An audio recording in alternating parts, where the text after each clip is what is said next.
For the first time, I learned about Bishop, playing in a youth basketball league. He went to a different school than me. Our teams met at the boys' club on Saturdays. He was one of those kids who grew up early, and he was 5 or 6 inches taller than everyone else. On reflection, I thought my team actually did a pretty good job against Tanner's team. The talent gap is obvious. I also noticed that once Tanner's team took the lead, he started fooling around, showing off, passing behind the back, shooting three-pointers, etc. We came out, and while the end result was not in doubt, we made the game more competitive, what it really should have been. We ended up in the same high school and both played football our junior year. That's when I officially met Tanner. As I expected, Tanner was big, athletic, and popular on the football field. Naturally, he was a quarterback. I tried out for the position of midfielder. Our coach used a system with 2 midfielders. There was a guy on our team named Nat Whitfield who was the fastest in position first midfielder. I was second. I wasn't as fast as Nat, but I was a good blocker, defended Tanner when he passed the ball, was a decent runner, and could catch a pass out of the way. In the backfield, this part of the field behind the line of scrimmage. Where Tanner was bright, I was stable. On defense, Tanner was a middle linebacker, and I played fullback. While playing defense, it happened more than once that he tried to make a spectacular dash, and I had to cover him from the position of defender. We were pretty good, and I started hanging out with a group of football players. Of course, the center of this group was Tanner. They say opposites attract, and although Tanner and I had a lot in common, we were almost opposite in personality. He was a loud, popular, outgoing guy. I, on the other hand, was a bit of an introvert, level-headed, and certainly not flamboyant. But somehow we became good friends. Tanner was smart, but he wasn't always attentive. More than once, I shared my notes with him or did last-minute tutoring to help him with an upcoming test. Usually the reason for his inattention in class was some girl. The price for helping me study was my social presence in Tanner's solar system. After classes, at lunch, at school dances, a crowd of girls and boys always gathered near Tanner. I felt cramped in this social circle. Don't get me wrong, I wasn't a nerd, but compared to Tanner, we all looked a little paler. Through this association, I became a member of the popular crowd. For the first few years of high school, neither of us had a girlfriend. We did all the social things that happen at school, but there were no constant companions. Everything changed during my junior year of high school. Out of the blue, and I'm still not sure how it started, Tanner had a girlfriend, Anna Marie Dubois. Anna studied at St. Cecilia Catholic School, located on the other side of town. The fact that she studied not at our school, but at a Catholic one, gave her a certain local exoticism. Her appearance contributed to this exoticism.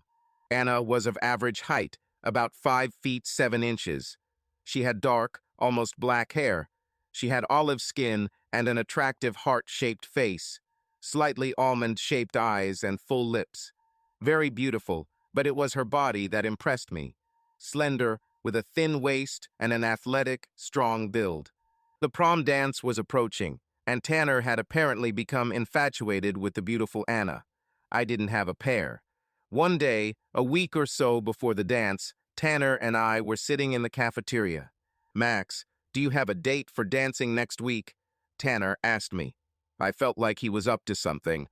Although I considered him a close friend, perhaps my best friend, his interest in my well-being was rarely expressed out loud. It was a little unusual that he inquired about my dance status. "No, nothing yet," I told him. We had a lot of wonderful girls with whom we went to school, but I was not attracted to any of them. "In that case, Anna has a friend, Mia. She's very sweet and isn't dating anyone right now," Tanner told me. "Tanner, I don't know her. I've never seen her. She doesn't know me," I told him. "But what does she look like?" I asked. I guess I was still interested. It turned out that Mia Battle was also a junior at St. Cecilia's. While Anna was athletically built and taller, Mia was petite. Where Anna was a gorgeous babe, Mia would most likely be considered a cutie. Small, slender, and cute. We first met at McDonald's. Tanner and I came together. Mia came with Anna. I guess physically I passed some kind of test with Mia, and of course she did too. The following Saturday, we went to the prom as a couple with Tanner and Anna. That night after the dance, I said that you had a good time. She replied that she also liked it. I liked her. She was cheerful and funny, and the fact that she went to another school gave her some mysterious importance in our school. Through Tanner, I found out that she liked me too. We started dating. There was a Christmas ball at St. Cecilia's school. I guess since it was a religious school, they could get away with saying Christmas. In our politically correct school, any December performance had to be called winter. However, it was a big deal at St. Cecilia's, and Tanner and I were invited to the dance by our respective couples. The dance took place not in some crappy school gym, but in the ballroom of the Hilton Hotel downtown. We walked into the ballroom, Tanner, Anna, Mia, and I wasn't prepared for the hostility from the boys who attended St. Cecilia's. We were treated as if we were a raid of marauders from another village intent on stealing their women. There were a few comments as we passed, and I didn't see a single friendly male face. I was dancing with Mia, and this guy, dark-haired and stocky, interrupted my dance. I politely let Mia dance. After 2 dances, she joined me at our table. Later, we were dancing again, and the same guy tried to interfere again. "Michael, I'm dancing with my boyfriend, Max," she said. "I already danced with you." "One more dance, he asked and tried to move closer, pushing me slightly while staring at Miyu. There was a fight, but my friend stood up for me. The handlers conferred, and I noticed one of Michael's friends talking to one of the handlers, probably a parent. The adult nods, as if agreeing. The outcome of the incident is this: Tanner and I were kicked out of the dance. Any protests we attempted were quickly suppressed. They have home field advantage. Mia and Anna kindly leave with us. As I leave, I hear Michael say, "See you later, cool guy." We lock eyes as the 4 of us leave the ballroom. I'm not used to having enemies. Even on the sports fields, I try to be a good sportsman and shake hands with my opponent, no matter how aggressive the games get. This is a new experience. Tanner and Anna laugh as we leave. Mia clings possessively to me as we all leave the Hilton. It's still early, and we ate almost nothing at the dance, Tanner says. "Let's go to Bernie's Cafe," he says. We're stuffing ourselves to a booth in a cafe and talking a little about dancing. "Max, thank you for protecting me," Mia tells me, hugging me. Tanner and Anna laughed at the fight. "You really showed them, Tiger," Tanner commented with a laugh. "Who was this idiot?" he asked. "Just some guy," Mia answered. "A little more than just some guy," Anna added. And then she told us the whole story. This guy, Michael Amich, had been Mia's boyfriend for most of her sophomore year. In the summer, she caught him with another girl, and they broke up. Since then, he has been trying to get Mia back. "Let's not talk about Michael," Mia intervened. "You're my boyfriend now," Mia said. Boy, the run-in with Michael Amich seemed to have an effect on Mia. She became more attentive and seemed happy to be with me. We sat for a while, ate and chatted. I hadn't spent that much time with Anna before. I noticed that, in addition to her appearance, she is also a sweet and considerate person.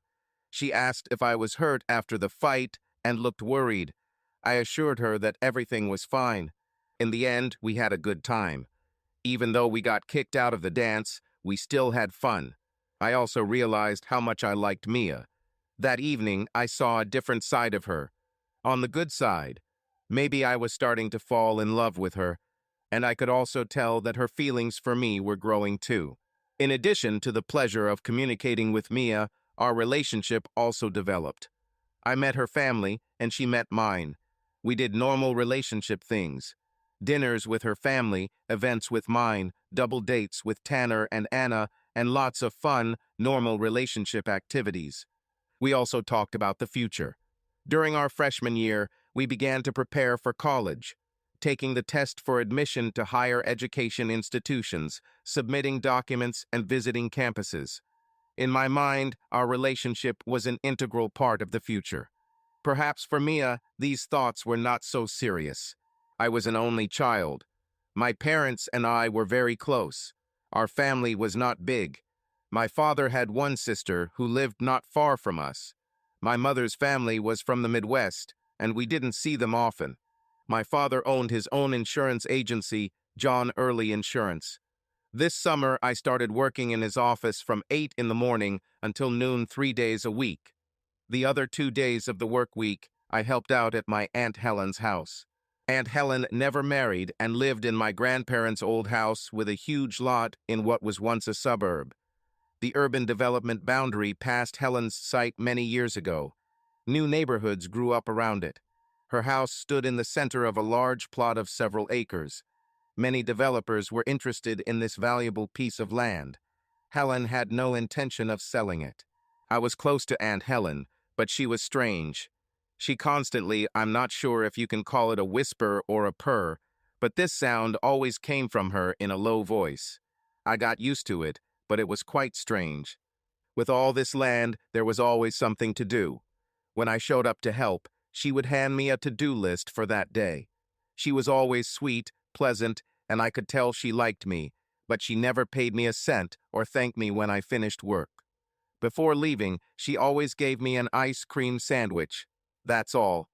One day, after returning from Aunt Helen's, I told Dad, "She never pays me anything." "Don't worry, you'll get paid," my dad told me. I wondered what he meant. Between working in my dad's office, helping Aunt Helen, and playing soccer on my own, my summer was busy. But I still had time for Mia. If possible, I tried to see her every evening, but usually it turned out to be several times a week. Looking back, we can say that with Mia everything was fine. Our relationship just didn't progress. At the end of the summer, before football practice began, my family took a 2-week trip to California. We went somewhere every year. This year, I was less excited. I would miss you, Mai. As soon as we returned from vacation, football training began. Tanner and I went to training together, and I realized that we had hardly seen each other over the summer. "How is Anna?" I asked him while driving home on Monday. "She's history," Tanner told me casually. "What?" I answered. "When this happened, why didn't you tell me why?" I bombarded him with questions. I was shocked by all of this. "Easy, Max," Tanner chuckled, looking at my confusion.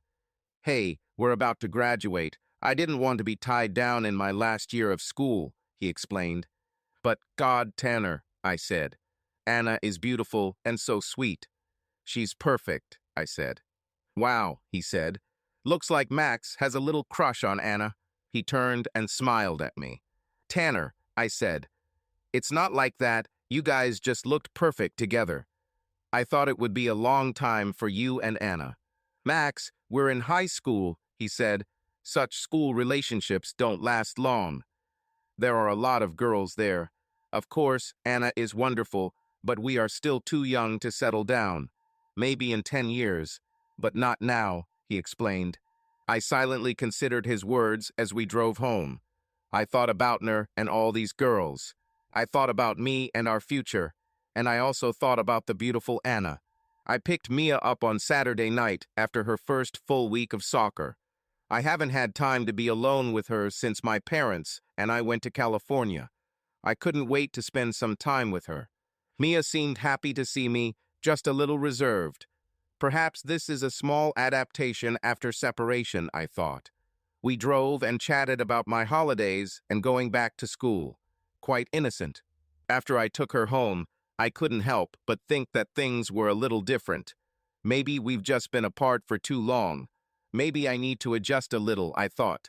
The next week I called and tried to get our relationship back to normal. But something was still wrong. I asked her what was the matter.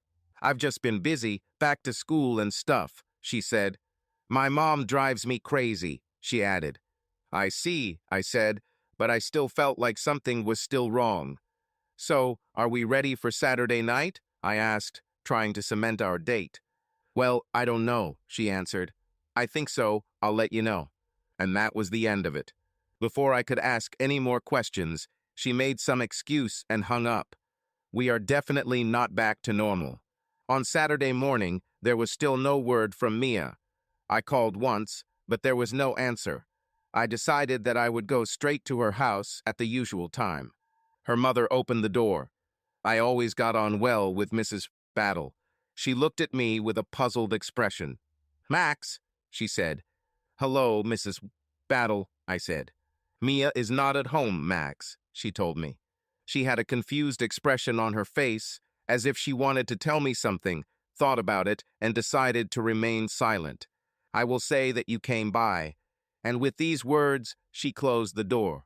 I didn't miss the pitiful expression on her face as the door closed. During my relationship with Mia, we always did one thing well: communication. If I wrote to her, she responded quickly.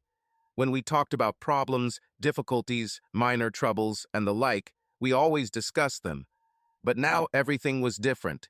She fenced herself off from me. For several minutes, I just sat in the car. The Mia I knew and who had become so close to me would not treat me like that.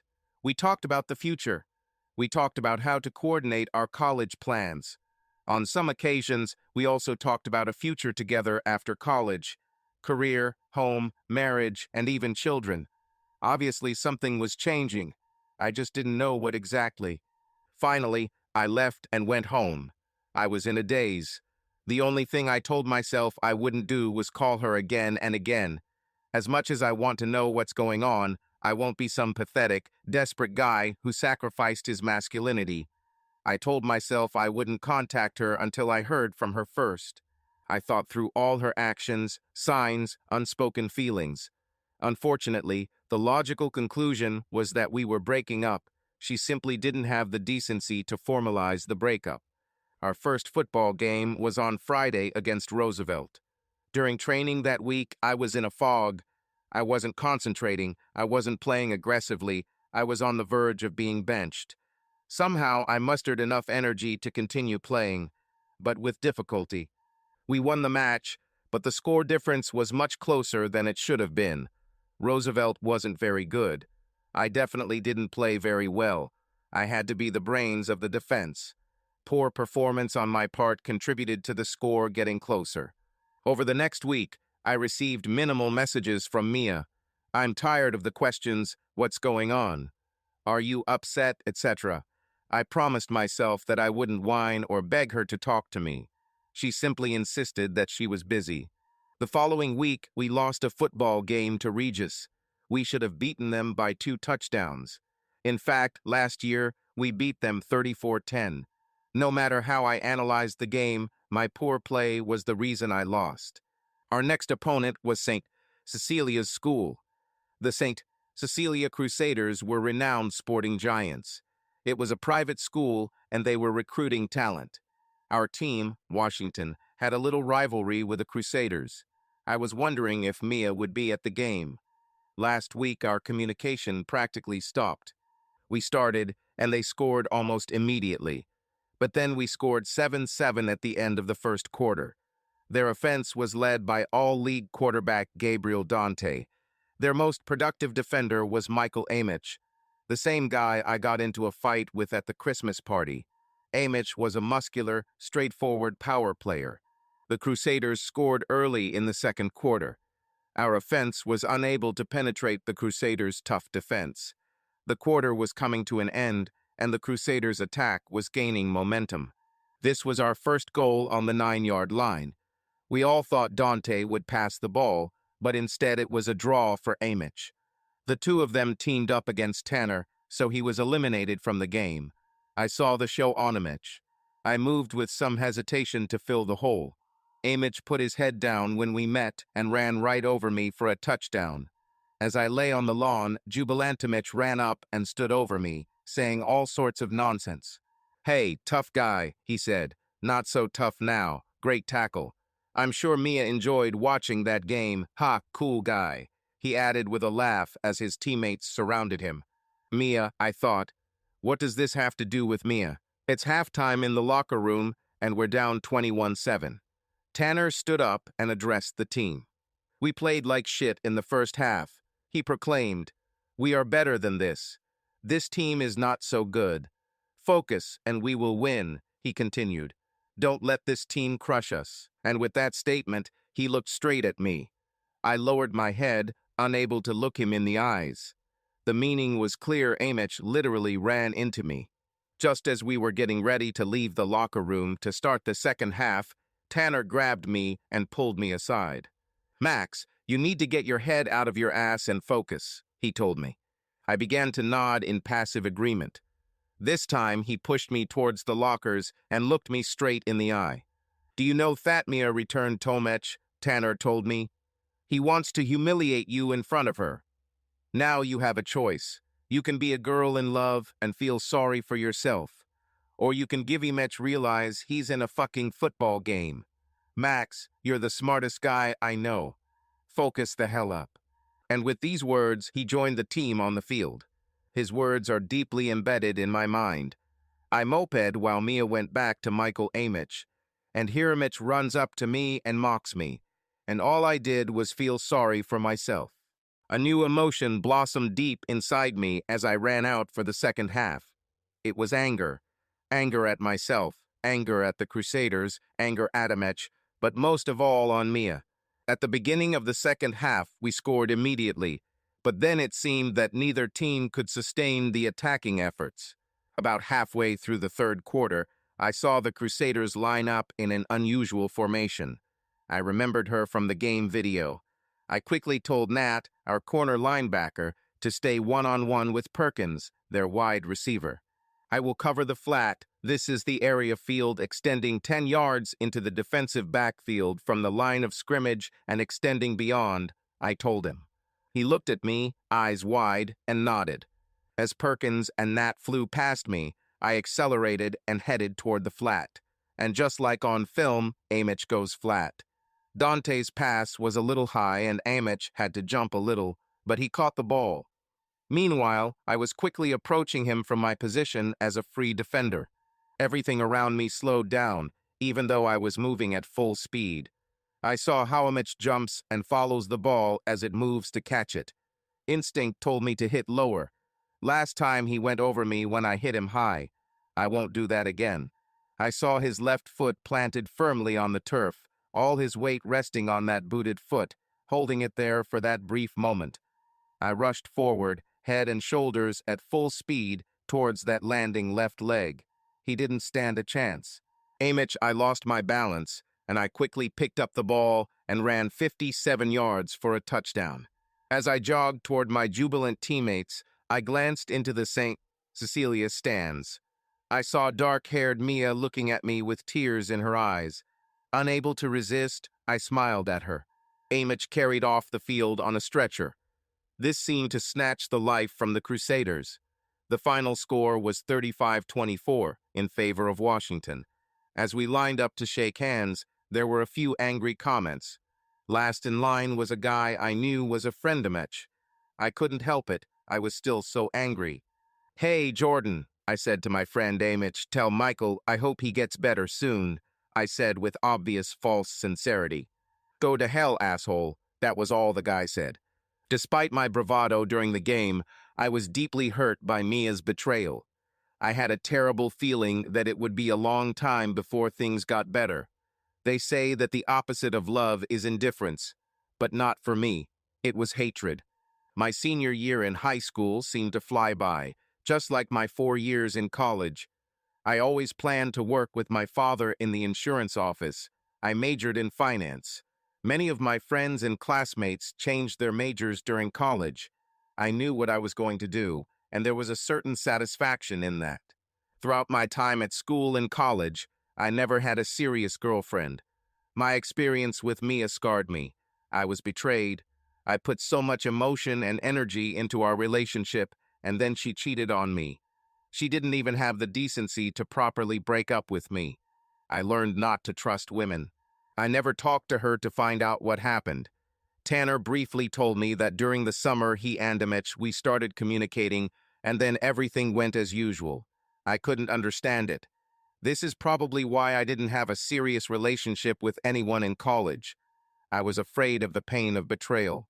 My only satisfaction came from the knowledge that I had completely ruined Michael's chances. Amich played football in college. I caught a glimpse of him once, and he walked with a limp. Fine. Speaking of college football, Tana received a scholarship to play football at a small college in Texas. In college, he and I rarely talked, but when we did, it was like old times. Tanner decided to specialize in construction management. I completed my bachelor's degree in finance and threw myself into my work.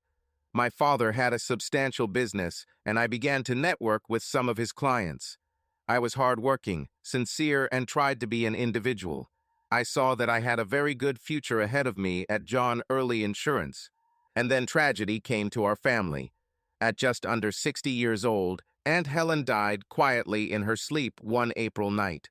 Her heart gave out. It was a sad time for us. We weren't a big family. At holidays and celebrations, it was usually just Mom and Dad, Aunt Helen and me. Now her weird, quirky personality that we all loved is missing. A few weeks after her death, Dad and I met with Helen's lawyer. For some reason, Dad insisted that I accompany him to this meeting. Helen had a small investment account that she left to my father, but the surprise in her will was that her house and all 7 acres of prime real estate went to me. To say I was shocked would be an understatement. When we left the law office, my father put his arm around me and said, "Remember how you once told me that Aunt Helen never paid you for all your help?" he asked. I nodded affirmatively. "So, son, I think you just got paid," he told me. I inherited not only the house and land, but also all of Aunt Helen's things. Now I assess the house from a completely different point of view. It used to always be Aunt Helen's house, with flowered curtains, wardrobes, crowded porcelain, and lace napkins. Now he was mine. This was far from a bachelor pad. I had a job. I was busy between owning a house and working at an insurance agency. One thing I noticed at work was that my father continued to do everything the same as he had for the last 25 years. Times have changed rapidly in the financial products industry. While Dad would likely keep his clients until his retirement, for the business to thrive and grow, we had to be willing to change. One of the first things I did was take a thorough look around our office. It's outdated. Old wide beige Venetian blinds hung on the windows. On the glass front door hung a small cardboard clock with moving hands that signaled our time, straight out of the 60s. One of the things I thought was important was a positive first impression. The landscaping in front of the front door was very outdated. A large square of crusty dust in front of the entrance, separated by a cracked cement path. A sagging porch with outdated wooden railings.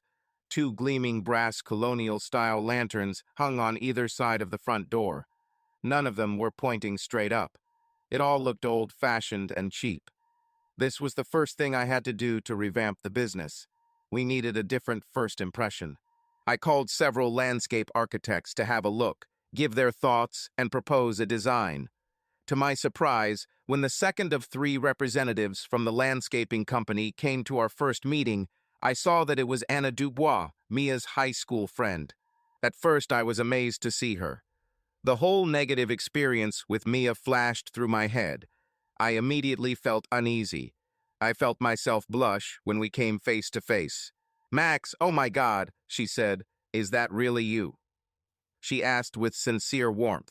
Ignoring my outstretched hand, she pulled me into a very pleasant hug. I immediately began to relax. I remembered the kindness Anna showed when we were teenagers. "How are you?" she asked. "You look great, so this is your business." She bombarded me with questions. We spent a few minutes catching up. She graduated from the Faculty of Architecture and studied for a master's degree in landscape architecture. She had an apartment in the city and worked full-time as a designer at GL2 Architecture. I told her briefly about my work, but quickly changed the subject to our office and some ideas I had for what I would like to do for our front entrance. Anna seemed a little surprised that I switched to business so quickly. She asked a few questions, took some notes, and said she would have some preliminary sketches for me by Friday. "I was so glad to see you, Max," she told me with a big smile on her face. "I'll call you at the end of the week." Another short hug, and she was gone. Overall, Anna looked even better than in high school. The same beautiful face and the same beautiful body, I thought. Be careful, I told myself, The memories of my experience with Mia were no longer fresh, but still strong. The first architect came with a huge estimate, and I excluded him from the list. The third postponed the meeting. I was hoping that Anna had a good project that would fit into our budget. On Thursday afternoon, she called. "I have a couple of ideas for your entrance," Anna told me. "Okay, great," I said. "I'm looking forward to seeing them." "Would you like to meet for lunch tomorrow?" she asked. "We could meet at the Bluebird at any time convenient for you," she suggested. I hesitated. I know this is a business meeting, but it felt like it was a date. It's not that I don't date at all, though. Rather, her connection with Mia seemed too close to me. I think she sensed my wariness and quickly interjected. "Or I can come to your office if you want," she said. "No," I said. "Can I have lunch tomorrow, say, at 12:30? I asked. She agreed to this time, and we agreed to meet for lunch. I felt a mixture of emotions that evening. The anger towards Mia has not subsided to this day. Somehow my brain became associated with this anger. Another thought was the hope that her designs were acceptable and within our budget. And one last lingering thought. Anna was beautiful, and I enjoyed her company. Alarm bells rang. When we met at the Blue Bird Bistro, she looked even better. She seemed to take extra time to look good. I'm sure her looks helped boost business for GL2. And again, a warm hug as a sign of greeting. We skipped the small talk and moved on to her projects. The first idea was good, quite simple. The second one was a little Asian style. I like it. Now about the cost. The first option came in slightly under budget, but the Asian design exceeded our maximum budget by $10 dozen. I told her I needed to think about it. Just then the food arrived and we started talking, but not specifically about business. She asked where I lived, and I told her a story about Teat Helen and my inheritance. She seemed genuinely interested in my living situation. She knew about this piece of land. Later, she asked about my plans for the weekend. On the weekends, I tend to either the house or the yard, depending on the weather, I told her. When the weather is good, like this weekend, I spend most of Saturday and Sunday outside.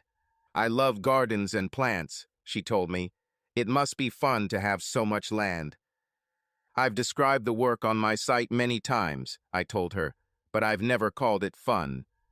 I added with a laugh. "Well, I'd love to see that," she said. "Maybe one day I'll surprise you and stop by." The next day, Saturday, as I told Anna, I spent the entire day working in the yard. There was so much work to do. Aunt Helen created a formal English garden on most of the property. Sculptural hedges, rosaries, and planned plantings. I wasn't sure what I wanted, but Aunt Helen's style seemed too old-fashioned to me. It must have been mid-afternoon when I saw dust rising up the driveway, signaling a visitor. Most likely it would have been my mom or dad, but I knew they were out of town. To my surprise, it was Anna. I immediately assessed myself, unshaven, dirty, sweaty, and shirtless. I greeted her and immediately reached for my shirt. "You didn't have to wear it for me," she said. "I was just admiring the scenery," she added with a laugh. I looked at her, trying to understand what she meant. The first thought that flashed through my head was, wow, she really works hard to get that landscaping contract. I pushed the thought aside and politely gave her a grand tour of the site. She seemed genuinely interested. I pointed out what I needed to do, and she made some suggestions that seemed like good ideas. "So what were you working on?" she asked. I told her, and without hesitation she began to help me with my current work. I appreciated her help, but couldn't help but wonder about her motivation. It seemed to me that she was doing everything possible to get a contract. We worked like this, side by side, for several hours. It was a very comfortable environment. I had to admit that I enjoyed her company. Towards the end of the day, she said that it was time for her to go, but she lingered, as if expecting some kind of invitation from me. I thanked her profusely, showed her to the bathroom to wash up, and then she somewhat reluctantly left. That evening, all my thoughts were occupied with Anna. She was beautiful and so sweet, but she was once friends with Mia. This was a huge sign for me to give way to the road. The following week, we discussed the landscaping proposal. I told her that we would rather have an Asian-themed design, but it was out of budget. I hinted that we had other proposals that were not made. By the end of the week, she was back with minor changes to the original design and a new cost that was only $2,000 over budget. We have agreed to. She said they could start work in 3 weeks. We need to celebrate, she said. Ha ha ha, I laughed evasively. Have a nice weekend, I told her. She seemed a little discouraged that I didn't support the idea of a celebration. It was another warm weekend, and I was working on my property. And again on Saturday afternoon, Anna appeared. This time with a picnic basket. Can you bring this into the house? She asked, handing me the basket. What are we working on now? I told her, and she got to work. At the end of the day, she asked me to bring a picnic basket and a corkscrew. She spread a tablecloth on the ground. She prepared a mini feast and brought a bottle of Oregon Pinot Noir. We had a pleasant evening, and I really enjoyed talking to her. It seemed like we had a lot in common. I also started to think that since we were already signed to GL2, her company, there was no reason for her to continue being nice if that was the only goal. We continued these chance encounters over the next few weeks. She would either come into the office for information on our design project, or she would come over on the weekends and help me around the house. We continued to meet, and our friendship grew. However, nothing romantic so far. She didn't make any moves, and I, although a large part of me wanted it. There was a nagging reminder of Mia's betrayal, warning me that I might get hurt. It was Friday evening. I left the office around 6 o'clock, went home, and did the evening 5-mile jog. While I was thinking about dinner, my cell phone rang. It was Anna. Hello, Anna, I greeted. Loud conversations and music could be heard in the background. Having received no answer, I asked, Hello? Do you have a girlfriend? Anna answered slightly indistinctly. Eh? I answered. At that moment, I heard a rustling sound, then another voice in the background, and then on the phone. Hi, Max. My name is Lindsay. I'm Anna's friend, she said. She had a little too much alcohol and was talking about driving to your place, but she shouldn't drive. Can you come to Palantino and pick her up? She asked. I told her I could. Having quickly cleaned myself up, I headed to the city center. Palantino has a very good restaurant and bar. A little too good to be a pickup bar, more of a date spot. I found them and met Lindsay. She was quite attractive, but then Anna appeared. In my eyes, she was a goddess. There was no comparison. Anna was slightly drunk and apologized for calling. I ordered a beer and Lindsay quickly left. Only Anna and I remained. After staying at Palantino for only a few minutes, she asked me, Can we go to your house? I agreed, and we left. We drove up to the house, and I mentally assessed its condition. I knew it still looked like it was occupied by an old, lonely woman. I had not yet had time to do anything inside. All my forces were directed outward. Anna didn't seem to care. It was unclear to me where this conversation would lead. Anna, slightly tipsy, asked if I liked her, and I replied that, of course, I did.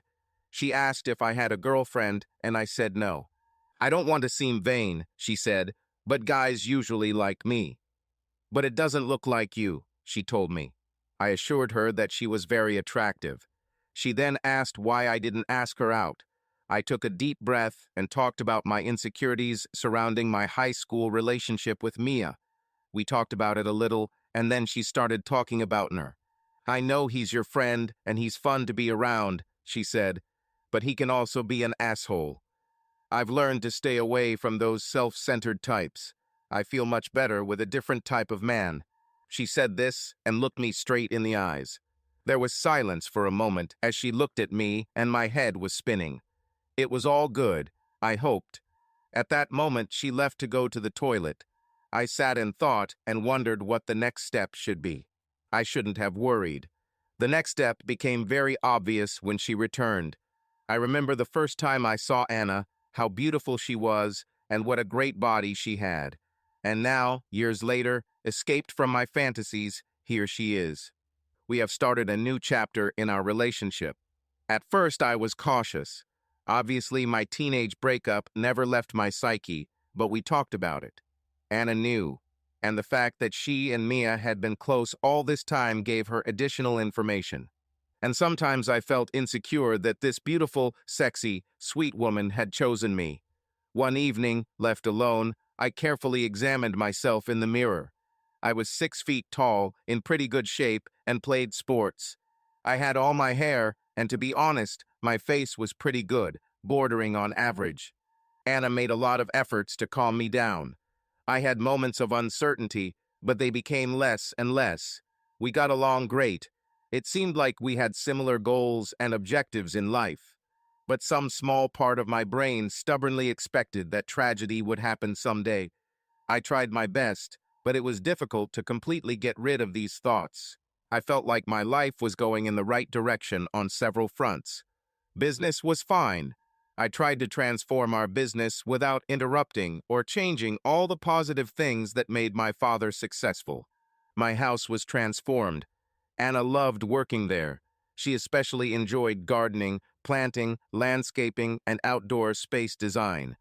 More than once, she begged me never to sell this valuable and unique piece of land that she transformed.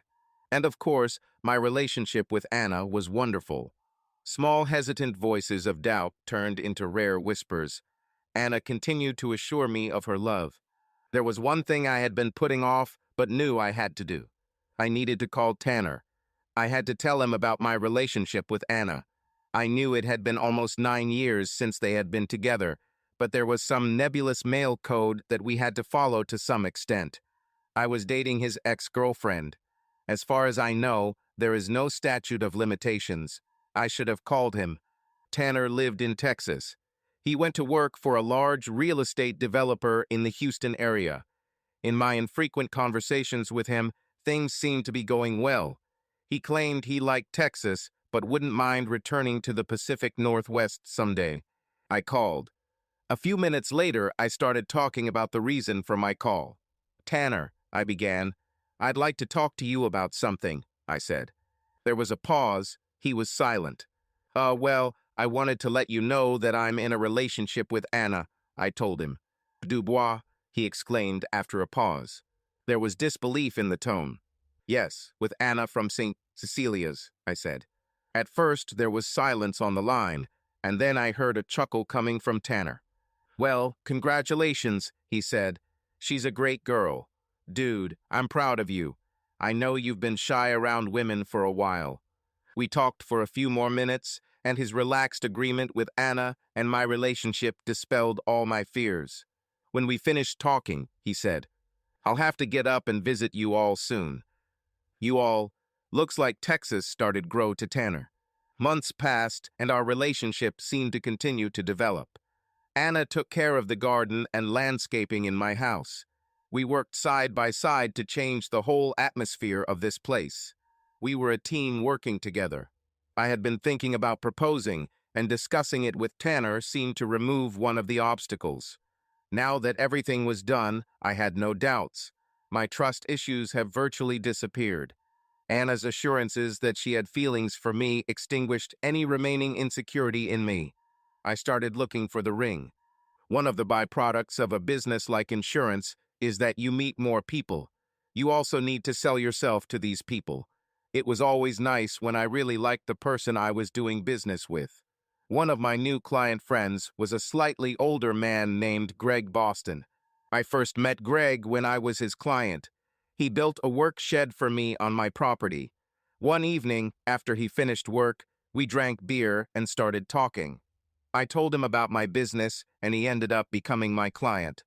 More importantly, he became my good friend. Greg went from small house remodeling jobs, like he did for me, to building houses. In our area, the key to a builder's success was buildable land. Greg kept asking me in a good-natured manner if I would ever like to sell the property. I politely refused. In the end, I proposed, and a happy, delighted Anna agreed. Now we had to take care of wedding matters. Anna and her mother did most of this work. I became so friendly with Greg that I asked him to be my best man. I asked Tanner to be my witness. One day, while planning a wedding, Anna and I were in the barn that Greg had built. She turned to me with a serious expression on her face. "Max, I need to talk to you about something," she told me. Oh, what now?" I nodded silently to her. "This concerns the guest list and Mia," she said. A wave of relief washed over me, and I thought it was something serious. "I should invite Mia and her husband," she told me. "I've known Mia almost all my life. She won't be a bridesmaid or anything, just a guest." She said this while looking at me intently. I thought for a moment. I knew that Anna was still friendly, if not friendly, with Mia. Also knew that Mia married that asshole Michael Amich, and I also knew that their friendship had weakened, mainly because Anna knew how much I disliked Mia. I discovered one more thing. When Anna did not want to answer a question, she answered the question with a question. I first suspected it when she was out with friends one evening. When she returned home, I asked her who she was with. "Why do you want to know this?" she answered.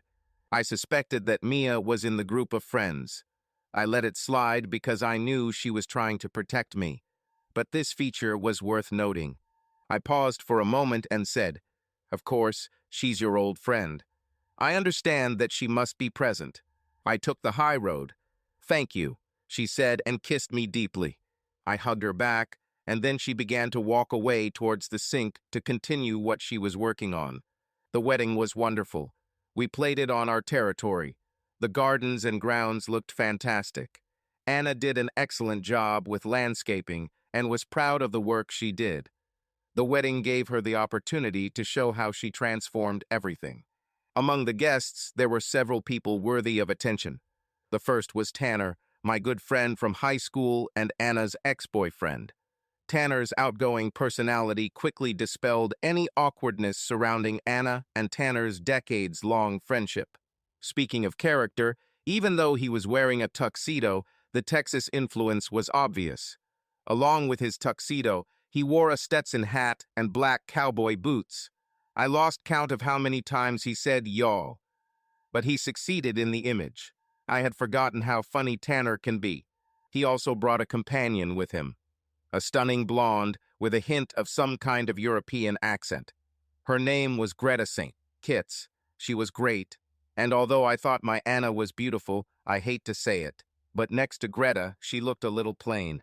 And then I realized I had to say hello to Mia and Michael. I have avoided any contact or conversation about them since school. "Congratulations, buddy," he told me Amich and extended his hand. "Thank you, Michael," I said and shook the outstretched hand. Mia came towards me to hug me. I quickly extended my hand in greeting. She hesitated for a moment and then shook my hand. "You look beautiful, Mia," I said in greeting. She looked at me with a mixture of embarrassment and uncertainty about my sincerity. She opened her mouth to say something, looked around, and remained silent. "What business are you in?" asked Mimich. I briefly told him about my insurance agency and then felt obligated to reciprocate the question. This was a mistake. Amich talked for almost 15 minutes about his job and how well he was doing it. He worked in property management for a company I had heard about, Winegrass Properties. I remembered his friendship with Jordan Winegrass from high school. The company had a dubious reputation as slumlords who used, at best, unethical methods to acquire property. Michael didn't say anything about it. Jordan's father, Sidney, was the owner. "Please stop by sometime," he told me Amich.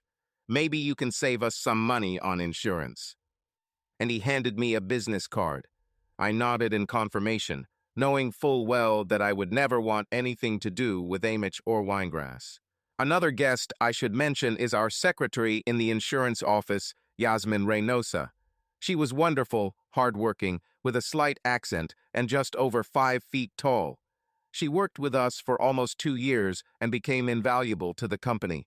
I never met her husband, saw him a couple of times when he picked her up after work and waved, but that was it. Yasmin introduced me to her husband, Angel. If I had to guess just by looking at him, I'd say Angel Reynosa might be in a gang. Tattoos covered his arms and crept down his neck. He also had a stern appearance, but the conversation was very polite. "Where are you going for your honeymoon?" asked Angel. I told him we were going to Hawaii. He seemed genuinely interested and began asking me about the trip. I told him a little about where we were going and what we would do. While we were talking, he hugged petite Yasmin. "Someday, baby," he told Yasmin, "I'll take you there." He said this with such sincerity that it touched me. The rest of the wedding went great. We had a good time, and the guests seemed to enjoy it too.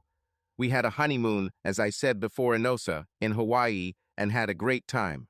It was all over, and we went back to our normal lives, only now I was married. Our married life was wonderful. We both worked full-time. We developed a small plan for the house and grounds.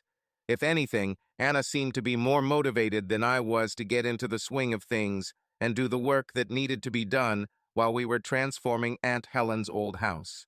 After the wedding, the photographer we hired asked to come and take some photos of the area.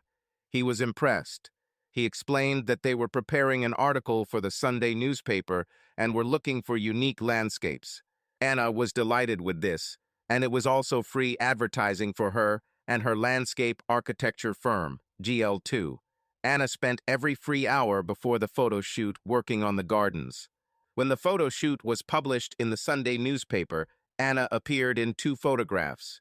Her photogenic beauty, I believe, was one of the reasons for her appearance. She was also quoted several times in the newspaper article. She seemed to be a natural at working with the media. Another event happened in our lives about a year after the wedding. Tanner moved back. He told me how he had succeeded in Texas while working for a large firm. He thought he could bring some of his experience to the Pacific Northwest and start his own company. He called it Texas Pacific. Tanner rented expensive office space in the city center. He hired an attractive secretary. He furnished the office in high-end style. He once told me that in order to be successful, you need to look successful. I agreed to some extent, but Tanner was on the verge of shocking. Tanner became a part of Anna and my life. Tanner was single, the glamorous Greta saint. Kits and Tanner were no longer together. I had my moments of jealousy, but for the most part I was quite comfortable when Tanner, Anna, and I were together. I also became Tanner's insurance agent. I insured his personal property as well as his business. Tanner fell into the high-service customer category. I kept calling him because he had to pay the insurance premium. Several times I had to go to his office and ask him to write me a check so I could make sure he was insured. I constantly had to keep an eye on everything. It wasn't my job, but I did it for Tanner. Miss a payment and your insurance will be gone. One evening, Anna, Tanner, and I were at our house, sipping wine and talking about our professional and life goals. I like helping people make good financial choices in their lives, I said. I don't think I'll ever get rich, but I love what I do, and I love seeing people I've helped become successful. I'm happy with a nice, quiet life. A minute later, Anna said, "Someday I want to open my own landscaping company. I want to be known in society. I want to have designs that people show and talk about. I guess I want to be famous in some way." She laughed a little when she said this, but I knew she was serious. A few minutes later, Tanner spoke. "I'm a little different from both of you," he said, and he spoke in a very uncharacteristically sincere voice. "I want to earn so much money that I don't have to do what I don't want to do. I want to win big. I want to know that I can leave the business whenever I want without it affecting my lifestyle. That's what I want." I watched Tanner silently, and although we were good friends, I realized how different we were. Months passed, and months turned into years. I've often thought about that impromptu conversation about goals that I had with Tanner and Anna that June evening. I felt that although my goals may not have been as high, I was achieving them. Things were going well at the insurance agency. My dad worked 20 to 30 hours a week. He showed up in the morning around 9 with a newspaper. I continued to attract new clients and was constantly thinking of ideas to expand the business. Anna was also working on her goals. Less than a year ago, she left GL2 and became independent. With a little extra work from my friend, Greg Boston, the barn was turned into a full-fledged office. The shed sits among the many garden designs she created on my property. For Anna and her business, This was a great place to showcase her landscaping skills. She negotiated several landscaping contracts in our backyard while the client was wandering around the property. That left Tanner. From what I saw, Tanner was doing well. He was always active and constantly working on some projects or developments. I knew from my business dealings with him that at times his cash flow became quite unstable. As I already described, I constantly had to remind him to pay the premium. I wouldn't call it disorganized, just highly leveraged. But I knew his purpose. He wanted a big deal. One evening in mid-May, he called me and asked me to meet for drinks. He wanted to talk to me about something. "Let's meet at the Evergreen around 6 in the evening," he told me. Evergreen was a good bar and restaurant that catered to a young, party crowd. Not my choice, but it was okay. "Max, how are you?" He hugged me in greeting, and we sat down. I knew Tanner well enough to know that he was in his aggressive salesman style. I knew he wanted something, I just didn't know what exactly yet. "I may have the deal of a lifetime," he began, rubbing his palms together. "It's a little complicated, but it's guaranteed to pay off. I wanted to give you a chance to get in on the deal, Max." I had no doubt that Tanner considered me a good friend, but I had spent enough time with him to realize that his participation in this transaction was not evidence of our friendship. He needed something from me. Tanner told me that he had an option on a valuable piece of real estate on the island of Kauai in Hawaii. The widow of one of the executives of the company he worked for in Texas owned the property and was considering selling it. Apparently, Tanner became friends with her and always told her that if she wanted to sell the property, she should ask him first. He seemed to have charmed the elderly widow. Now she was offering the land to Tanner. "She wants $1 million for the plot," he told me excitedly. "It should cost 2 to 3 times more. It is on a beautiful sandy beach. When we build something, we'll get at least $5 million for a house on the beach," he explained. He took out a folder and showed me photographs of this bare piece of land, overgrown with bushes and palm trees. The blue-green sea sparkled in the background. I could definitely see how special this property was. "I can take out a few loans, and with the money I have, I can raise $500,000, Tanner told me. "If you put up $500,000, we can buy the property $5,050. I'll prepare some high-end marketing materials. We will sell beach real estate, and in at least a year your money will double, maximum in 18 months. His eyes assessed my reaction. His enthusiasm was somewhat contagious. I sat and thought for a while. He continued to add persuasive comments as I considered his proposal. "Tanner," I began. "Wow, you took me by surprise. This is truly a wonderful property, but $500,000 is a lot of money. I have no way to get that amount immediately. This will require a large collateral loan," I told him. All this time he nodded his head, trying to convey his excitement to me. He talked for a few more minutes about the deal, the property, and the profits. Finally, I told him that I needed to talk to Anna and think things through. Tanner was on fire for the rest of the evening. He was enthusiastic about everything. He was in serious sales mode. "Max," he exclaimed, "you are my best friend. We have known each other for a long time. I truly believe this will be good for us." I said I would contact him tomorrow, but it was funny that the more he convinced me, the more wary I became of entering into any partnership with Tanner. Later that evening, I told Anna about Tanner's proposal.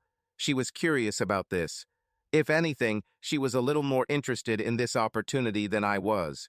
I had mixed feelings, and the more I thought about it, the less I was inspired. I would sleep with this.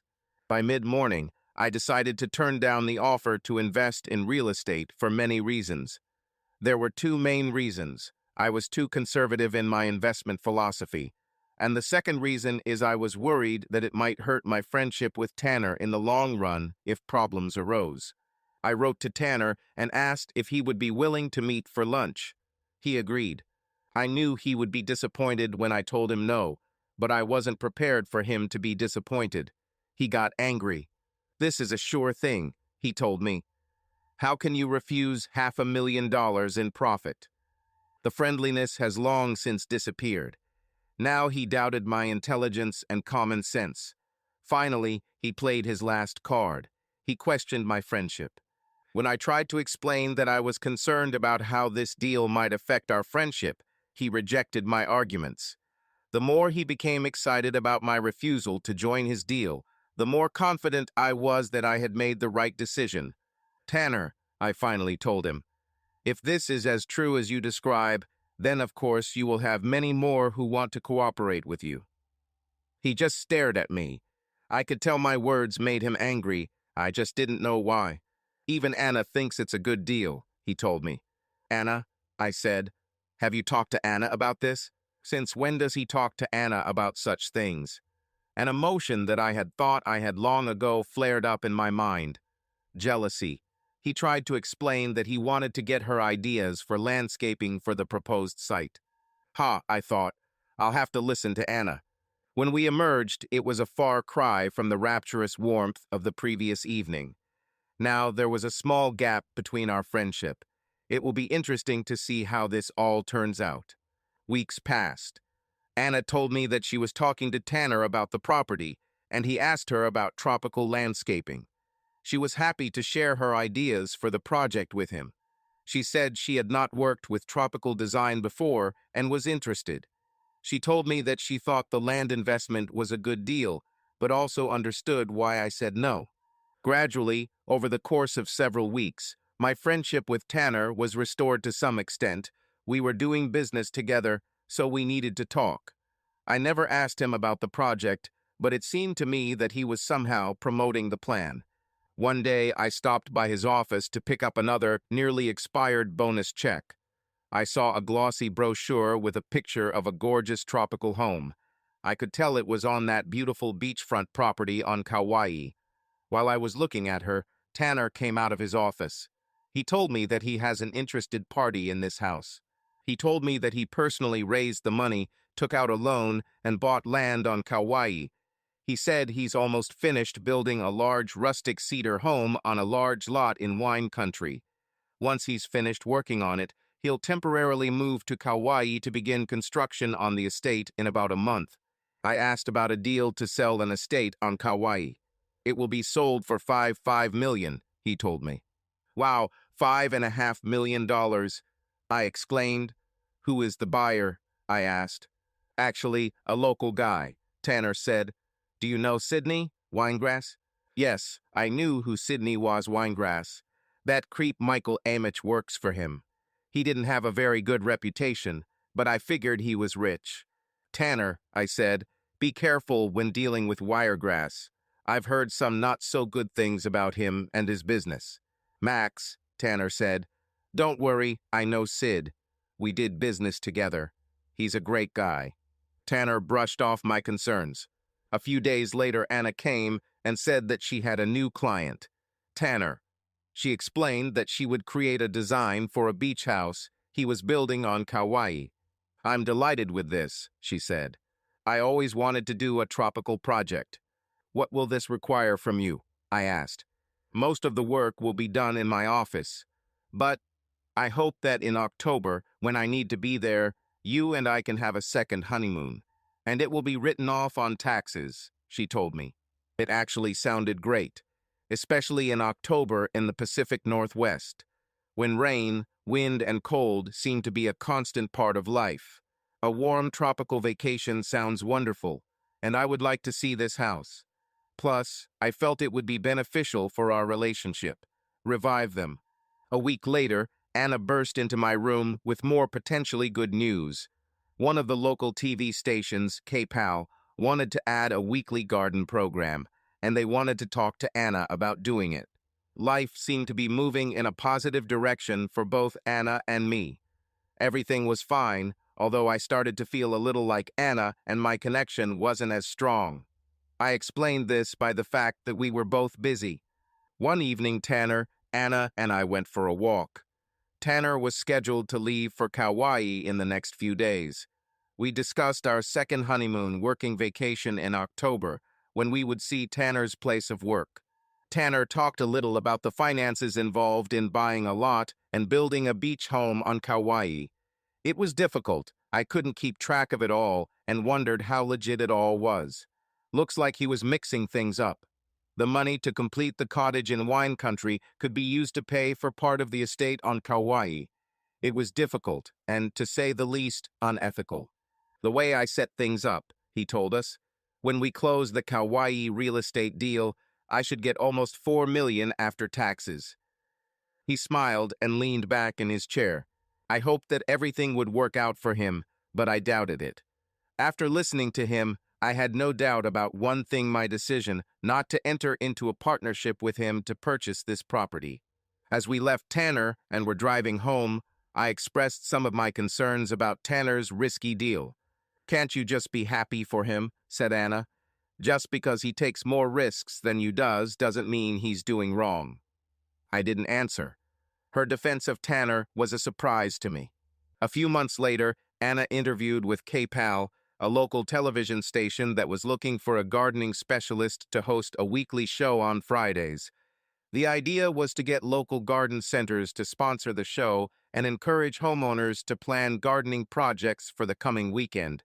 She was nervous and worried. Anna looked great and was photogenic, and this should have worked in her favor. She also had all the beautiful gardens on my property that she created to serve as the backdrop for her weekly gardening tips. She also had a shed office that could be converted into a makeshift studio. In early September, she was contacted by KPAL and offered a contract to host In the Garden with Anna weekly, starting in late November through the holidays, then resuming at the end of winter. Anna was delighted. She not only received a salary from KPAL, but also free advertising for her landscaping company, Distinctive Gardens. This was all great news. I felt like most of her energy had been focused on her career lately, and rightfully so. Still, I couldn't help but think that less of her energy was focused on us now. We started discussing our trip to Kauai. Anna corresponded with Tanner about a construction project on the oceanfront on Kauai. Things seemed to be progressing, but perhaps not as smoothly as Tanner had expected. I wasn't actually sure how often she talked to Tanner, but I walked into her office a few times when she was talking to him, and what I heard sounded less like a business conversation, more like small talk. We were supposed to leave on Friday and stay the following weekend, 8 days at the Sheraton Hotel on Kauai. I was looking forward to the break. I think we needed a good vacation to get our relationship back on track. My dad and Yasmin will take care of everything while I'm gone. I knew everything would be in good hands with Yasmin. 2 days before we were supposed to leave, disaster struck. My father had a heart attack. He was at home and started having chest pains. Mom called me and 911. An ambulance took Dad to St. Luke's Hospital. Anna and I met my mother at the hospital. Dad was conscious, but in pain. We stayed with him for a few minutes before being escorted out by his nurse. We later met with the cardiologist, and he said that my dad would stay in the hospital for a few days and then be on bed rest at home. Both Anna and I knew what this meant. There was no trip to Kauai for me.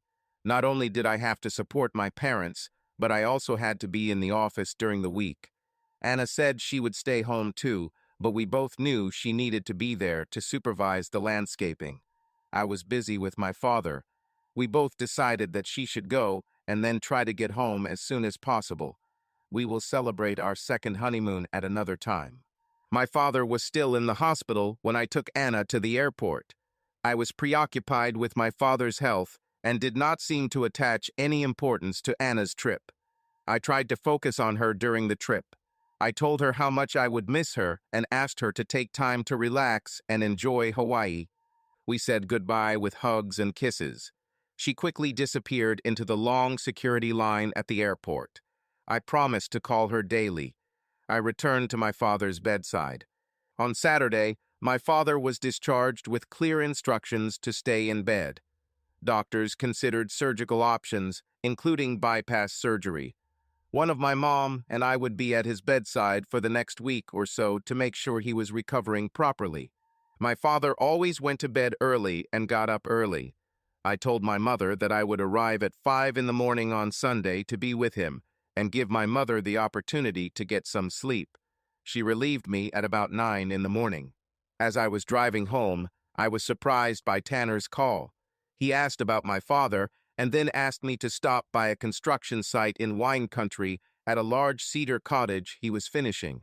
He needed something that the inspector left behind. I told him I would be with my dad today, but could pick it up sometime next week. He replied that any time during the week.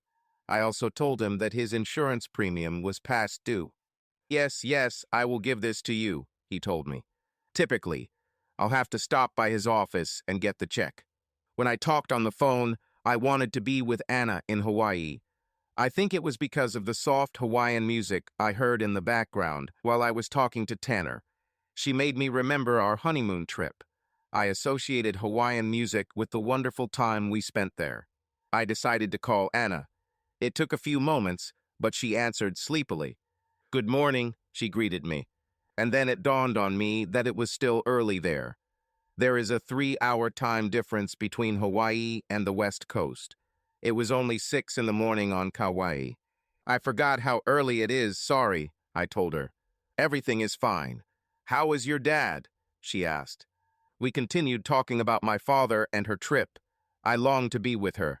I imagined open doors to the balcony, a warm breeze, the sound of the ocean, a tropical smell in the air, and constant, beautiful Hawaiian music. We were in the middle of a conversation, and I wanted to discuss a couple more things with her when my mom called and I had to bow out. "I'll call you later," I told her, and switched to talking with my mother. I had lunch with my dad while my mom ran errands. When she returned, she asked if I could do some housework while she was with Dad. I started doing things around the house and thought about Anna on Kauai, wishing I could be there again. I remembered our short conversation and the sensual images of Hawaii. Beaches, palm trees, sunsets, music. Music? I started thinking about music. I remembered the music that was playing in the background when I was talking to Anna. I also remembered the same music when I was talking to Tanner. I was seized by a flash of suspicious jealousy. I analyzed the facts. Tanner called me, and I heard Hawaiian music. A few minutes later, I called Anna. It was still early Sunday morning in Hawaii. It looked like Anna was in bed and had just woken up. I heard the same Hawaiian music. Were they together? And if so, what were they doing together at 6 in the morning on Sunday? Was I paranoid? Maybe Tanner was just staying at the same hotel as Anna and the music was blasting from the speakers. For a moment, it seemed possible, and I relaxed. But upon further consideration, Tanner wouldn't stay at the $300 plus a night Sheraton for months on end while he worked on a beach house. He needed to find another, more economical place to live. Did Tanner sleep over at Anna's last night? I decided to call Anna. I told her that my dad was feeling better, and we chatted for a while. Nothing specific. Then I decided to ask some questions. I asked her about the project and some general questions. "Did you manage to chat with Tanner after work?" I asked innocently. She hesitated. "Why do you ask?" she answered. I knew that when she didn't want to answer a question, she would ask a question in response. "Oh, nothing special," I continued casually. "I'm just asking." "Well, that is, I saw him at a construction site," she told me. "That's all." I kept up a light conversation, but alarm bells were ringing in my soul. I didn't have definitive proof, but I had some clues that reinforced my suspicions. I later called Tanner, ostensibly to remind him of the overdue payment. Yes, I know," he said. "I'll contact Bernadette in the morning." I kept up a light conversation, nothing specific, just casual chatter. I then thanked him for taking care of Anna while she was there alone. "No problem," he replied. "I can't allow my friend's beautiful wife to be left unattended in the evening," he added. We talked a little more, and then I hung up. Something was wrong. Anna told me that she only meets Tanner at the construction site, and Tanner that she accompanies her in the evenings. The stories didn't add up, but I didn't have any concrete evidence that anything was happening. Just a lot of clues. I began to develop a plan. I called on the phone and made an appointment for tomorrow morning at 9 o'clock sharp. Monday morning, I met with Yasmin and Angel Reynosa at the office. I asked them for complete confidentiality. They agreed. I explained to them my concerns about Anna and Tanner. They didn't ask questions, they just listened. I asked them if they could go to Kauai and do an informal investigation. I gave them a folder with photographs of Tanner and Anna for identification. When Mr. Max asked Angel, "When do you want us to do this?" "Tomorrow," I told them. "I want you there until next Sunday. You will be staying at the same hotel as Anna. Just keep an eye on her. If nothing happens, just enjoy the week," I explained. Angel and Yasmin agreed immediately. I told Yasmin I would make all the arrangements and gave them $1,000 for expenses beyond housing and airfare. I told them that I would take them to the airport in the morning, but not a word to anyone about why they are going. They agreed. As they were leaving the office, Angel stopped me. "Mr. Max," he said, "thank you. If you ever need a favor, ask Angel." He looked me in the eyes, shook my hand, and left. I may be paranoid, but to me it's worth a few $1,000s to hear from Reynosa that Anna and Tanner are innocent of everything my overzealous imagination has concocted. I continued to call Anna daily, but I never picked up any signs from her that anything was wrong. I was starting to feel a little stupid about my paranoia and sending Reynosa's spy on me. On Thursday afternoon, I decided to go see Tanner's nearly completed project in wine country. He asked me to pick up one document from the district. As soon as I arrived at the cottage, Yasmin called me. I asked them not to call unless there was a reason for the message. I expected her to tell me everything was fine, but it wasn't like that. "Max," she began, "Angel took some photos that you should see," she told me. I asked her to tell me, but she just kept saying, "Look at the photographs." I heard my phone beep for received messages. I told her I would call back. There were 4 photographs. On the first, they walked, arm in arm, at sunset along the path in front of the Sheraton Bad, but not terrible. On the second, they kissed. It's already worse. The remaining 2 confirmed their betrayal. It was bad. I sat on a 5-gallon bucket in the garage at home. I was devastated. My wife and my best friend. I couldn't believe it. After everything I went through with Mia a few years ago, now it's all happening again. But worse, much worse. I don't know exactly how long I sat there, but it was over an hour, thinking that my life as I knew it was ending. I didn't know what to do.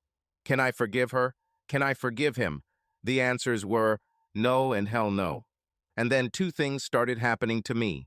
1, anger began to creep into my brain. White-hot anger. Second, I started getting dizzy from the oil paint that was applied to the cedar shingles. In the corner of the garage, I saw a pile of oily rags.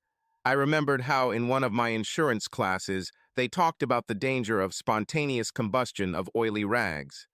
I went to put them away, but suddenly stopped. I carefully put on a pair of light gloves. I collected all the rags and put them in a metal bucket, making a pile. Then I poured some more oil-based stains into the bucket. Next to the bucket, I placed a bunch of number 1 cedar shingles. After that, I turned on the heater next to the bucket of oily rags. Then I left. I took the document Tanner needed and left. Here in wine country, there were no neighbors nearby. Besides, I had a purpose for which I came here. If combustion really happened, how can you blame me? I remembered the discussion about spontaneous combustion. It occurs when oily rags or fabric are slowly heated to ignition temperature by oxidation. As the substance oxidizes, it begins to release heat. If this heat has no outlet, such as in a pile, the temperature will rise to a level sufficient to ignite the oil and set the rag or cloth on fire. This fire can quickly spread to other flammable materials and cause great damage. I sent Tanner a message saying I had the document. Later, I received a thank you in response. I also started thinking about Tanner's insurance. Now it was overdue. I wrote to him about this several times earlier in the week. There's no way I'm going to visit him to get it. At this point, technically, he didn't have fire insurance. I thought about Anna. I couldn't forgive her. She couldn't understand how much she had hurt me. I just wish she could experience the same pain. After a few minutes, I had an idea. I called Greg Boston, a builder friend of mine. We agreed to meet in the evening. I told him it was important and urgent. We met in a small restaurant. He looked at me and realized that something was wrong.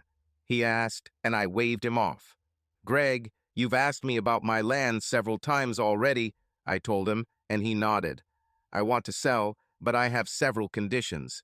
The most important thing is that I want the house and garden to be cleared and dismantled in the next 3 days." He almost choked when he heard the schedule. 3 days, he snorted. "This is impossible," he told me. I told him that if not, I would find someone who could do it. "Wait, Max, let me think," he said. After a moment, he said he thought he could do it, but it will be difficult. We discussed the price and another important condition. We had a gentleman's agreement. We shook hands, and he told me he would start work tomorrow. "Max, as a friend, I have to ask you what's going on," he said. "Greg," I said, "we will discuss this someday, but today is not that day." He nodded, and we both left. That evening, my phone buzzed on my bedside table. Tanner. I didn't pick up the phone. When I woke up, I had an urgent voicemail from Tanner asking me to call him. I was in no hurry. I flipped through the morning news. 4-alarm fire in the area Yamhill. Wine country, no one was hurt. The house was empty. But it was a complete loss. I called Tanner on the way, and he answered desperately. "Max, the house we were finishing burned down," he said. "I need this money. When can we receive compensation?" "Wait," I said. "Which house?" I was becoming a pretty good actor. He talked incoherently about the house, about his cash flow, which merged with the house he was building for Winegrass to Kauai. He was in a panic, jumping from one topic to another. I wasn't sure I could help him even if I wanted to, but I didn't want to. "Tanner," I said calmly, "let me go into the office and take a look at the situation. We can talk later." "Did you tell Bernadette to send a check for the bonus?" I asked. "What?" He sprayed saliva. "Don't you understand? I think I asked her." "Does it matter?" he continued. I told him I'd take a look and hung up. When I hung up, he was still talking. I had no intention of continuing the conversation. Our friendship was over. Now I had to deal with Anna. Over the next few days, I called Anna and tried my best to act normal. I think she felt something was wrong, but didn't say anything. I received some more photos from Angel Reynosa. They only confirmed the previous pictures. Anna and Tanner are lovers. Tanner kept calling. Each voice message sounded more and more desperate. Anna was supposed to return home on Monday, the day after tomorrow. I haven't told my parents anything yet. Dad shouldn't have been put under any more stress, and I needed Mom to focus on Dad. Greg Boston had several heavy equipment, graders, excavators, and tractors that were preparing the land for development. Several containers were delivered to me, and I placed all of Anna's personal and business belongings in one of them. My things went to another one. It was so strange driving up to my site. The horizon was completely different. No house, no gardens. On Monday, Anna's flight arrived around 6 p.m. I picked her up and hugged her, but when she reached out to kiss me on the lips, I turned around and the kiss landed on my cheek. She gave me a questioning look. I ignored him and asked how the flight was. On the way home, she realized something was wrong. We talked for a couple of minutes about the fire, but after a short conversation, I changed the topic. I was a good actor, but I could not completely disguise this betrayal. I suggested we stop at a small bar on the way home. "Max, I've already been on the road for 6 hours. I just want to go home," she said. "It'll only take a minute," I told her, and drove into the bar. When we sat down and had a glass, she looked at me, puzzled. "What's so important that we had to stop?" she asked. I handed her the folder with the photographs that Angel had sent me. I printed them out. When she opened them, she gasped. She looked from the photographs to me and back to the photographs. Max, it's not what it seems," she began. "I hung out with Tanner a little, but nothing much happened. You have to believe me." I held one photograph. I placed it in front of her. Did nothing really happen? I asked. About sobbed. She told me how sorry she was. She said things were getting out of control. Anna, I said with calm, controlled anger, I'm not sure you understand how deeply you've hurt me. I hope one day, maybe soon, you feel the same pain. Max, I'm very, very sorry. She sobbed. Should we just go home and try to work things out? She begged. Yes, I said, it's time to go home. And we left. I didn't say anything until the end of the trip. Anna sobbed and begged for forgiveness. I was silent. I wondered at what point Anna would realize that everything had changed. We didn't have to wait long. Max? She asked as we drove closer. What? What's going on? She saw heavy equipment and a house leveled to the ground. She continued to peer into the twilight as if she could not believe what she was seeing. I was silent, waiting for a reaction. Max, Max. Her head swiveled between her changed appearance and her gaze at me.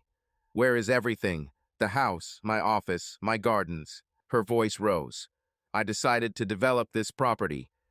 I got a good offer for the land, I told her calmly.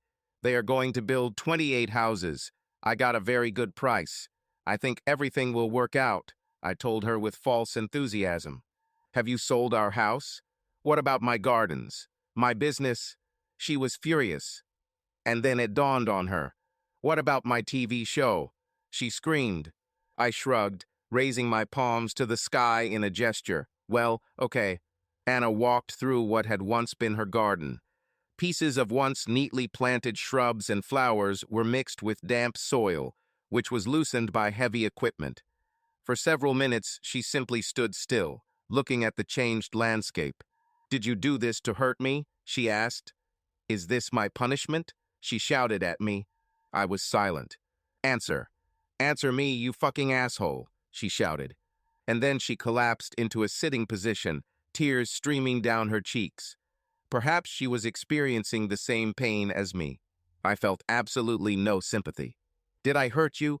I asked with exaggerated disbelief. We are married, and you fly to Hawaii while I'm taking care of my sick father and cheating with my best friend, I told her. When I found out, I realized that my life had changed. Forever. After that, I decided to make other changes. Your things are in this container. I pointed to the nearest one. And here are the car keys. I handed her the keys. I need to go to my relatives. You may have to stay with your family.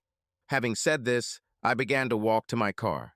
Max, she shouted. So that's it. You destroyed my garden, ruined my career plans, and now you're just leaving? Is this really all our marriage is worth? She asked. I turned to her and stared at her. Don't you dare question my commitment to our marriage, I told her. We will talk about everything, but not today. And I left. The next morning in the office, I told Yasmin everything that had happened. She knew most of it. I also told her that Tanner would be calling and that she should act as my gatekeeper. Yasmin also confirmed that we never received a check for the insurance from either Tanner or Texas Pacific. Their insurance was officially canceled last Monday, 3 days before the house fire in wine country. The county fire inspector visited me mid-morning. Yamhill. Somehow, probably through Tanner, he was informed that I was in the house on Thursday, the day of the fire. I told him that yes, I was there. I picked up the documents at Tanner's request. He asked if I had noticed anything, smelled anything, or if anything looked unusual. I replied that I had only been to this house once, a few months ago, so I had nothing to compare it to. But no, I didn't notice anything unusual. I then asked if they had determined the cause of the fire. Nothing official yet, but, he said, it could have been a spontaneous combustion. I arched my eyebrows and looked at him with a confused expression. Spontaneous. What? I asked. He went on to explain the properties of spontaneous combustion. I nodded, asked a few inquisitive questions, and then he left. That was the last I heard from the fire department. I asked Yasmin to look into Tanner's claims against Guarantor, the property and liability insurance company we represent. I didn't want to get involved with this lawsuit. My anger at Anna was only eclipsed by my anger at Tanner. Tanner kept trying to reach me on both my cell phone and my office phone. I ignored my cell phone, and Yasmin rejected calls to the office. He seemed to be getting more and more desperate. Yasmin began the process of obtaining an insurance claim through guarantor for Tanner. But as I knew how insurance companies work, if a payment is late, it can be difficult to get compensation. Early one morning, after numerous calls, I finally accepted Anna's phone call. "Max," she said, "we need to talk. I am so sorry. I love you so much. I need you." I decided that this meeting was inevitable. I was still in a daze from her betrayal, but I wanted to understand it. That she cheated with Tanner during what was supposed to be our second honeymoon was beyond unacceptable. "Okay," I agreed. "Let's meet at the Coffee Clutch in Old Town at 4 o'clock in the afternoon," I said, and hung up when she agreed to meet. We met without hugging or any physical interaction.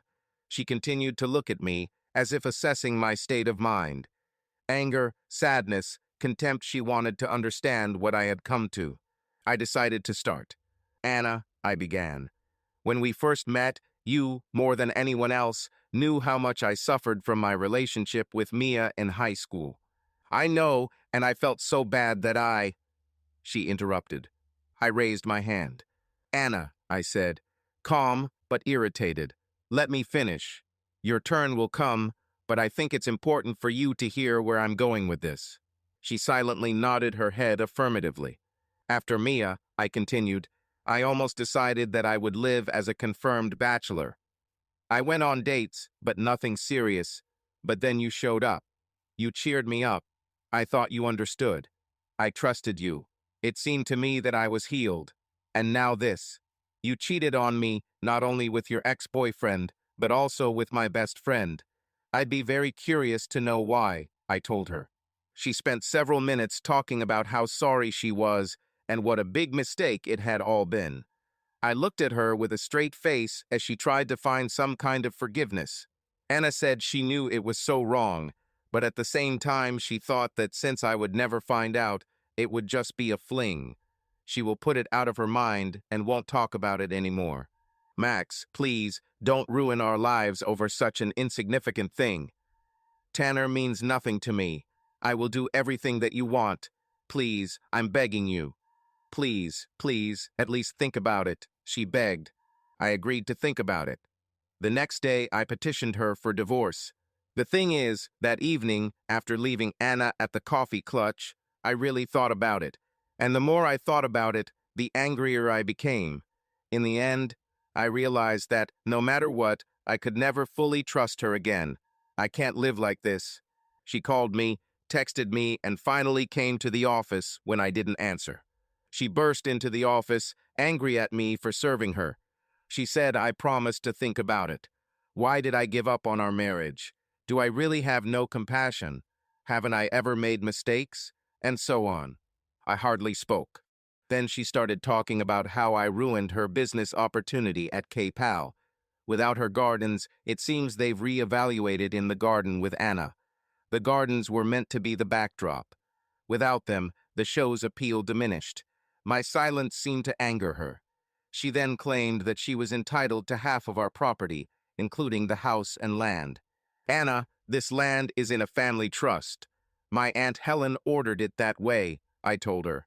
"Even so, I was the caretaker of this property before you and I got together. I consulted my lawyer. You have no rights to the property or anything in the trust. Now, if you don't mind, I have some more work to finish." And with these words, I turned the computer screen towards me and began to work. She sat for a minute, stood up, walked out, and slammed the door as she left. Only 3 days later, Tanner showed up in my office. I thought he was still in Hawaii. I heard a noise in the waiting room where Yasmin was sitting. Before I could figure it out, Tanner burst into my office. "Get out," I told him, pointing to the exit. "Max, give me a minute. I deserve it. I need to talk to you, not to." And he pointed his thumb back to where Yasmin was now standing. I was furious, but I was also curious what he had to say about his financial situation and his contacts with Anna. "I need you to move forward with this lawsuit," he told me with a desperation I had never seen from Max before. I'm running out of time with real estate in Hawaii. I need money for a cottage in wine country so I can finish the house on the beach, he said chaotically. I thought about his words. Looks like he mortgaged a cottage in wine country to buy a lot on Kauai. Then I took a deposit from Wineglass to finish with wine country. He then mortgaged a lot on Kauai to obtain materials to build a beach house, or something like that. He ended up being highly leveraged and in debt to Sydney Winegrass Coastal House. First of all, I told him, instead of spending time in Hawaii with my wife, you should have paid the insurance premium. Secondly, I have no control over the claims. The guarantor decides whether the claim is justified, not me. I'm just an agent. Third, I doubt you will receive compensation for your claim. Your policy was canceled due to lack of payment. Finally, get out of here. I never want to see you again. Max, he began and really turned on the charm. Listen, the matter with Anna is a trifle. She loves you. You are everything she talks about. He roared like a nightingale.